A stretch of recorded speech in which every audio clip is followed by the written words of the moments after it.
నిర్దిష్ట సమయంలో గ్రహాలు ఒక రాశి నుంచి మరో రాశికి మారుతుంటాయి.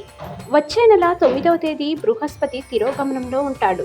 ఈ ప్రభావం కూడా అన్ని రాశులపై ఉంటుంది, కానీ ప్రధానంగా 5 రాశులకు మాత్రం మంచి ప్రయోజనాలను కలిగించబోతుంది. ఏ ఏ రాశులకి ఏ విధంగా గురువు వల్ల కలిసి రాబోతుందో తెలుసుకుందాం. కర్కాటక రాశి. గురువు సంచారం వీరికి కూడా మంచి ఫలితాలనే ఇస్తుంది. వ్యాపారస్తులకు వచ్చే ఆదాయం పెరుగుతుంది. అదృష్టం తోడుండటం వల్ల డబ్బును బాగా సంపాదిస్తారు. వీరికి ఒక రకంగా ధనవర్షం కురుస్తుందని చెప్పొచ్చు. కన్యా రాశి.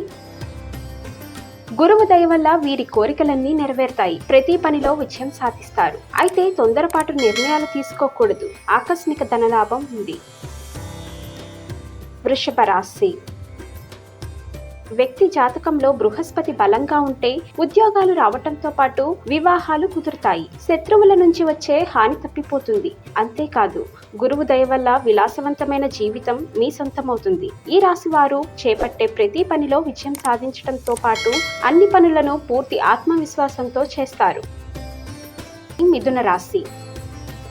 గురుబలం వల్ల ఈ రాశి వారికి ధనం రెట్టింపుగా లభిస్తుంది. పెళ్లి కాని వారికి ఈ సమయంలో పెళ్లిళ్లు కుదురుతాయి. చేస్తున్న పనిలో కొత్త అవకాశాలను అందుకుంటారు. విలాసవంతమైన జీవితాన్ని మిథున రాశి వారు సొంతం చేసుకుంటారు. కుటుంబ సభ్యుల నుంచి సంపూర్ణంగా మద్దతు లభించడంతో ఆత్మవిశ్వాసంతో పనులు పూర్తి చేసి డబ్బును సంపాదిస్తారు.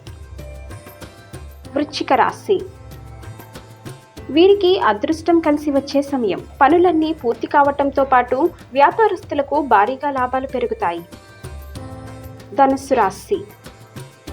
వీరికి సమాజంలో గౌరవం పెరగటంతో పాటు కీర్తి ప్రతిష్టలు కలుగుతాయి. వ్యాపారస్తులకు ఇది మంచి సమయం. దీనివల్ల వారు మంచి లాభాలను గడిస్తారు. ఇక ఈ వీడియో మీకు నచ్చినట్లయితే లైక్ చేయండి, షేర్ చేయండి.